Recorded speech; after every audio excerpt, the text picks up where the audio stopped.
Episode 4 Garis Kemunafikan 4. Pagi berikutnya, saya hampir kehabisan persediaan. Jung Hee-won menatap tas-tas toko seolah-olah dia tidak percaya. Ya Tuhan, sudah terjual habis. Iya. Sangat lucu. Semua orang hanya menonton dan sekarang. Petik 2. Tidak, itu bukan hanya kelompok yang terpinggirkan. Para tamu yang datang di tengah malam bukan hanya anggota dari kelompok yang terpinggirkan. Kim Dok-jae, kamu membuat pilihan terburuk. Di antara mereka adalah Chon In-ho. Kamu akan menyesalinya. Lebih dari setengah makanan yang saya miliki diambil oleh kelompok arus utama.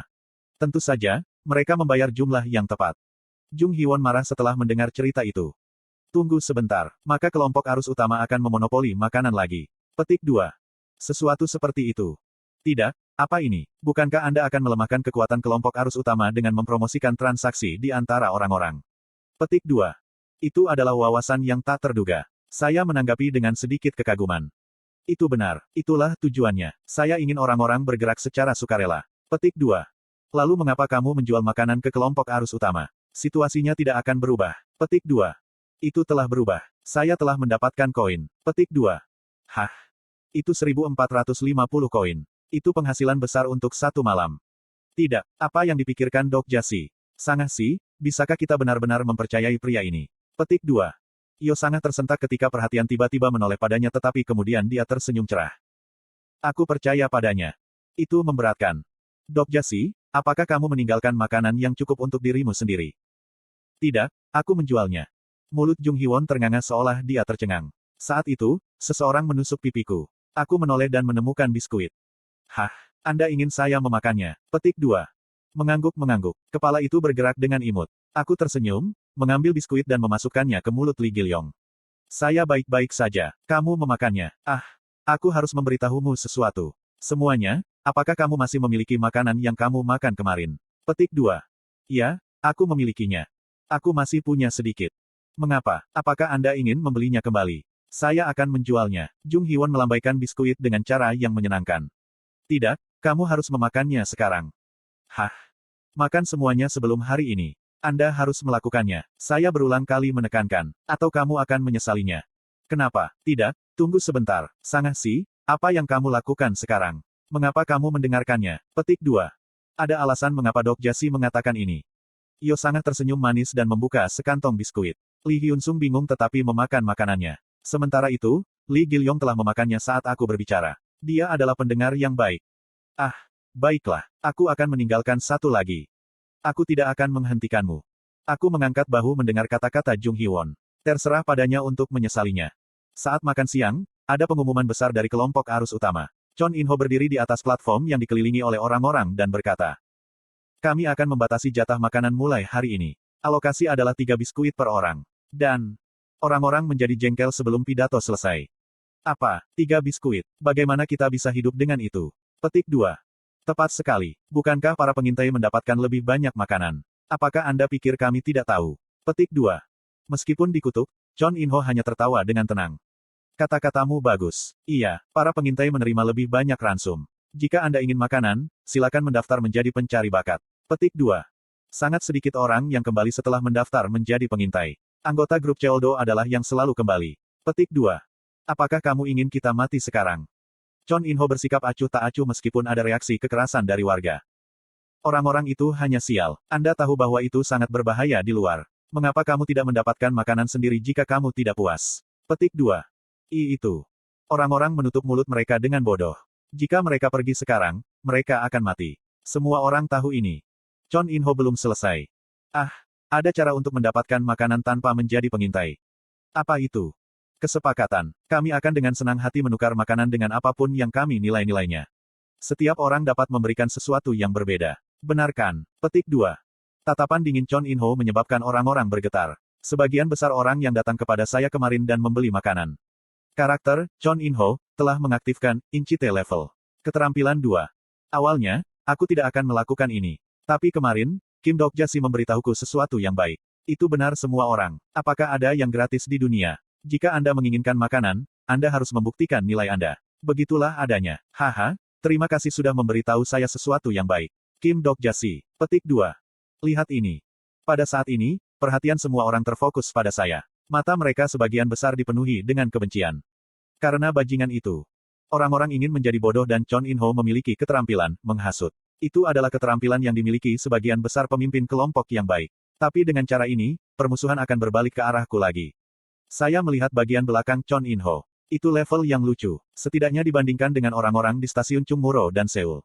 Orang-orang yang berkumpul di depan podium sudah berusaha untuk menawar. Aku akan membelinya dengan koin. Berapa banyak yang Anda inginkan? 200 koin. Hah, tapi saya tidak punya banyak koin. Petik 2. Kalau begitu pergilah. 200 koin untuk satu potong makanan. Bahkan Dok Kaebi kemungkinan akan pingsan. Salah satu dari grup Ceoldo yang menjual makanan melihat penampilan saya dan gemetar. Dia memiliki perban di sekitar pahanya dan tampaknya menjadi salah satu dari orang-orang yang kukalahkan kemarin. Apakah aku pernah mengucapkan terima kasih untuk kemarin? Tiba-tiba saya menoleh dan melihat Jung Hee-won berdiri di dekatnya. Kurasa aku mendengarnya. Tetap saja, aku ingin mengucapkan terima kasih lagi. Saya ingin mengatakan sesuatu tetapi mata Jung Hee-won tertuju pada anggota Ceoldo yang terluka. Orang dengan kaki yang terluka, dialah yang mencoba memperkosa saya kemarin. Saya melihat. Jangan menyentuhnya karena aku akan membunuhnya sendiri. Dipahami. Petik 2. Niat pembunuhannya sangat mengesankan. Apakah dia dipilih oleh sponsor atau apakah itu atribut yang mekar terlambat?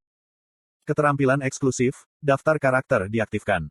Saya sedikit khawatir tentang menggunakan keterampilan ini. Wanita ini akan mati jika aku tidak menyelamatkannya. Apakah dia akan terdaftar sebagai karakter? Informasi karakter. Nama, Jung Hee-won. Umur, 27 tahun. Sponsor rasi bintang, tidak ada 3 rasi bintang saat ini menunjukkan minat pada orang ini. Atribut pribadi, Crouching Figure, General. Keterampilan eksklusif, Demon Slayer level 1, Kendo level 1. Stigmata, tidak ada. Statistik keseluruhan, Stamina level 4. Kekuatan level 4, Agility level 7, Kekuatan sihir level 4. Evaluasi keseluruhan, dia adalah sosok berjongkok, dengan potensi besar. Informasi atribut belum diverifikasi karena atribut belum berkembang. Untungnya, informasinya muncul. Itu berbeda dari Yo Sangah, Lee Gil-yong dan Han Myung-oh. Apakah dia awalnya tidak ditinggalkan? Omong-omong, itu adalah atribut eksklusif yang sangat menarik. Sosok berjongkok. Tampaknya tidak besar berdasarkan namanya, tetapi itu adalah salah satu dari beberapa atribut super evolusioner di Ways of Destruction. Crouching Figure adalah atribut umum, tetapi bisa mencapai peringkat langka atau legendaris tergantung pada kesempatan. Salah satu dari 100 orang terkuat di Ways of Survival, The Butcher gila berevolusi dari Crouching Figure. Jung Hee-won saya pikir dia hanya orang yang lewat tapi saya mungkin harus mempertimbangkan membawanya sebagai kolega. Butuh beberapa saat untuk menumbuhkan keterampilan, Demon Slaying, tetapi wanita ini bisa menjadi pembunuh bayaran yang kuat jika dia dibesarkan dengan baik. Ngomong-ngomong, Dok Jasi sangat tenang. Tenang, mungkin terlihat seperti itu. Aku akrab dengan situasi seperti ini di novel. Hah, apakah itu masuk akal? Tunggu sebentar, kemana kamu pergi? Saya tidak menjawab dan turun dari platform. Jung Hee-won ingin ikut dengan saya dan saya mengulurkan tangan untuk menghentikannya. Tidak masalah. Jung Hee-won mendarat dengan ringan di bawah platform. Saya berjalan di sepanjang rel kereta api dan menyaksikan jalan terowongan ke stasiun Yaksu. Itu dipenuhi dengan kegelapan tebal dan bagian dalamnya tidak terlihat, tetapi baunya mengerikan. Itu bau darah. Kamu tidak akan masuk kan? Jung Hee-won bertanya. Semua orang yang pergi ke sana telah mati. Para preman atau siapapun. Setiap orang yang masuk ke dalam akan mati tanpa syarat. Petik 2. Kata-katanya salah. Tidak semua orang mati. Setidaknya satu orang sudah melewati jalan ini dan pindah ke stasiun berikutnya. Kami naik ke peron lagi. Kami telah pergi untuk waktu yang cukup lama tetapi garis orang untuk berdagang makanan masih panjang. Beberapa orang yang memprotes kelompok arus utama dipukuli dan lainnya membayar harga makanan yang tidak biasa. Tak lama kemudian, Jung Hee-won melihat beberapa wanita muda dari kelompok yang terpinggirkan menyelinap ke bagian belakang terpal dan dia menjadi sangat marah. Ah, sangat menyebalkan. Apakah kamu melihat itu? Saya melihatnya. Chon In-ho telah mengatakannya. Apapun, bisa ditukar dengan makanan. Tapi gadis-gadis yang baru masuk tidak membawa apa-apa. Jung Hee-won melompat berdiri. Aku tidak bisa menonton ini begitu saja. Apa yang akan kamu lakukan? Hentikan. Saya harus mengatakan pada mereka untuk tidak melakukannya, apapun kondisinya. Petik 2. Maka para wanita itu akan kelaparan. Apakah kamu hanya akan menonton? Ya, aku pikir kamu harus menonton saja kali ini. Bagaimana apanya? Aku diam-diam menerima tatapan menghina Jung Hee-won. Jung Hee-won sih, menghentikan para wanita itu tidak akan menyelesaikan masalah saat ini. Bahkan jika Anda menghentikan mereka sekarang, sesuatu yang serupa akan terjadi pada larut malam. Petik 2. Petik 2. Lalu aku akan menghentikan mereka lagi. Saya akan menghentikannya dan menghentikannya. Petik 2. Lalu bagaimana dengan makanan mereka? Di antara mereka yang baru saja memasuki terpal, ada ibu dengan anak. Jika anak itu mati kelaparan, apakah Jung Hee-won bertanggung jawab atas kematian anak itu? Petik 2. Mata Jung Hee-won bergetar. Dia menundukkan kepalanya seolah-olah menyembunyikan ekspresinya. Petik 2. Lalu apa yang bisa aku lakukan? Alternatifnya. Petik 2. Saya menatap Jung Hee-won. Dengan ini, Jung Hee-won tidak akan melakukan sesuatu yang tidak terduga. Dia adalah crouching figure dengan demon slaying. Bergantung pada bagaimana dia bertindak, Jung Hee-won mungkin berevolusi menjadi pembunuh tanpa pandang bulu. Jung Hee-won, kunci dari masalah ini adalah makanan. Benarkan? Petik 2. Tepat sekali. Maka kita perlu menghilangkan penyebab masalahnya. Hah? Aku melihat arlojiku alih-alih menjawab. Sudah waktunya. Kwaji jijik.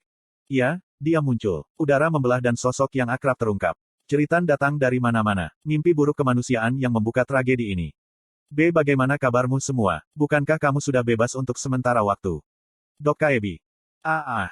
Orang-orang panik melihat kemunculan para Dok Kaebi. Tidak pernah merupakan hal yang baik ketika orang ini muncul. Bahkan Jung Hee-won, yang penuh energi, tersentak sejenak. Ngomong-ngomong, itu bukan Bi Hyung. Awalnya, Bi Hyung adalah Dok Kaebi yang bertanggung jawab untuk semua saluran terdekat. Tetapi orang ini berbeda. Tidak seperti bulu putih murni Bi Hyung, Dok Kaebi ini memiliki bulu hitam. Teman saya yang awalnya bertanggung jawab atas saluran ini sedang menjalani tindakan disipliner.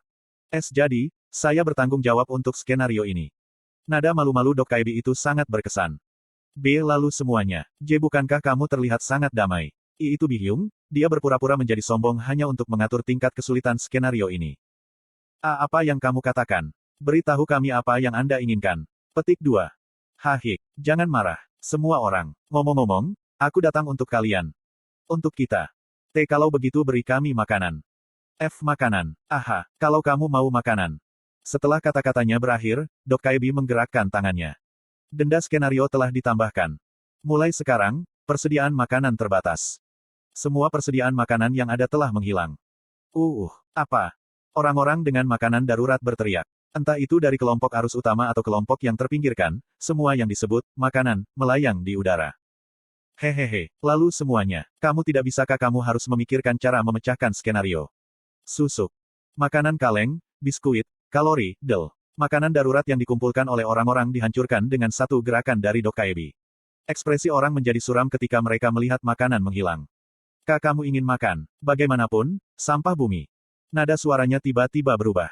Saya sepertinya ingat namanya. Menurut pengaturan aslinya, ada satu Dok Kaebi seperti ini. Nada suaranya lemah, tetapi dia lebih kejam daripada Dok Kaebi manapun. Di kejauhan, Chon In-ho mengawasiku dengan mata bingung. Semuanya, mari bersenang-senang mulai sekarang. Hehe. Itu diikuti oleh pesan sistem. Denda skenario telah ditambahkan. Klausul, biaya bertahan hidup, telah ditambahkan. Mulai sekarang, 100 koin akan dikurangi setiap malam untuk biaya bertahan hidup.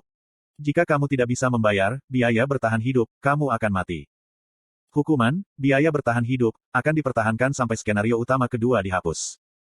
Saya tertawa ketika membaca pesan yang muncul. Ya, sekarang itu seperti jalan hidup.